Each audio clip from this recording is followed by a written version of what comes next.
Labas vakaras, mėlyjei. Bandau įrašinėti antrąjį filmuką apie fotoaparatus. Pirmajam filmuke akcentavau, kodėl pradedantiesiems fotografams reikėtų vengti nepilno kadro fotoaparatų ir rinktis pilną kadrą. Tačiau, kaip ir visur, šiuo atveju yra pora išimčių, apie kurias norėjau ir pašnekėti. Pirmoji išimtis yra seni skaitmeninės eros pradžios fotoaparatai. Jie yra ypatingi. Dabar tokių fotoaparatų neleidžia ir ne dėl to neleidžia, kad jie buvo blogi. Jie buvo daugeliu atveju geresni net negu dabartiniai. Ir antroji išimtis – verta pirkti kropus, bet tie kropai turi būti ne senesni kaip praeitų metų. Tai yra 23 metų pabaiga, 24 metų pradžia. Būtent tais metais išėjo pirmieji kropai su dirbtiniu intelektu.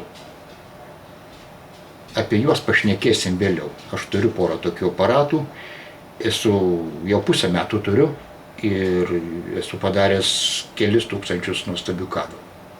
O dabar pašnekėkime apie dinozaurus. Kuo šie dinozaurai ypatingi? Jie ypatingi tuo, kad turi matricą, kuri vadinasi CCD. Dabartinės matricos yra esamos. Jos skiriasi kardinaliai tarpusavyje.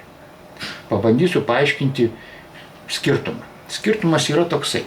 Dabartinė esamos matrica tai yra, pavadinkim taip, vienas pikselis arba vienas tranzistorius, į kurį yra sudėtos trys spalvos – žalia, raudona ir mėlyna.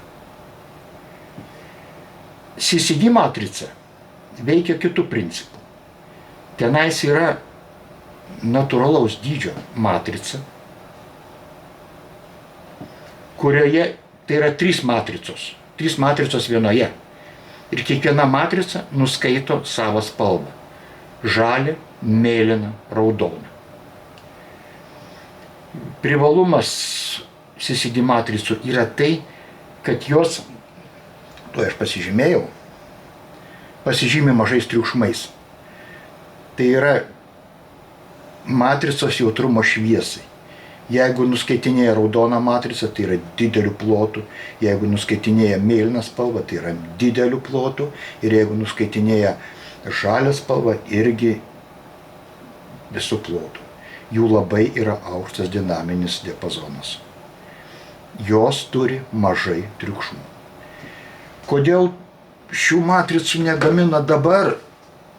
Priežastis banali. Jos yra labai brangios. Ar tos matricos dabar dar yra leidžiamos? Taip, yra leidžiamos.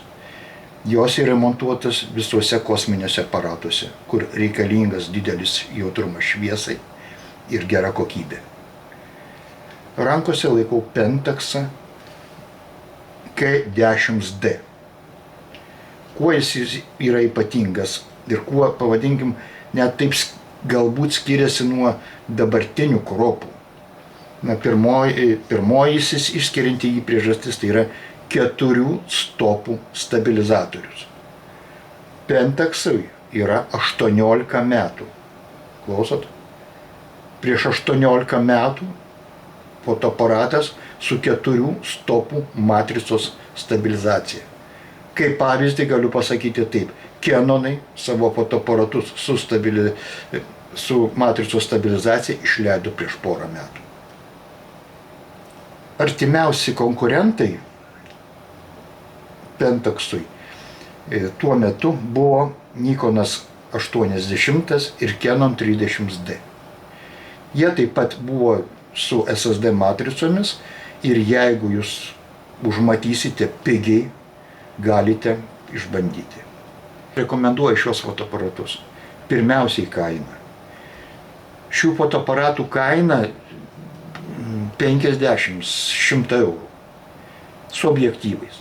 Brangiau už juos mokėti neverta. Bet jeigu jūs norite pradėti pigiai, ir išbandyti, ar jums tikslu iš viso fotografija, tai galima būtų pabandyti. Apie jų kokybę. Jų kokybė nenusileidžia, netinka gal pasakyti visiškai nuo dabartinių, tačiau tikrai neatsilieka. Jūs gausite vaizdą toks, koks buvo prieš 20 metų. O prieš 20 metų tikrai nuotraukos buvo visiškai normalios, gražios. Štai pas mane televizoriuje, kompiuteryje įdėtos užsklandos. Jos žiūrisi nuostabiai. Turint omeny, kad šio fotoaparato matrica yra tik 10 megapikselių. Bet spalvų tokių, kaip duoda šis fotoaparatas, dabartiniai fotoaparatai atkartot negali. Jeigu ieškot kažko tikrai išskirtinio, pabandykite. Manau, nenusivilsite.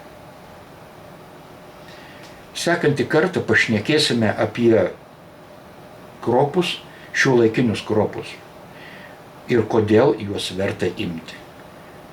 Tiek šiam kartui. Ačiū už dėmesį.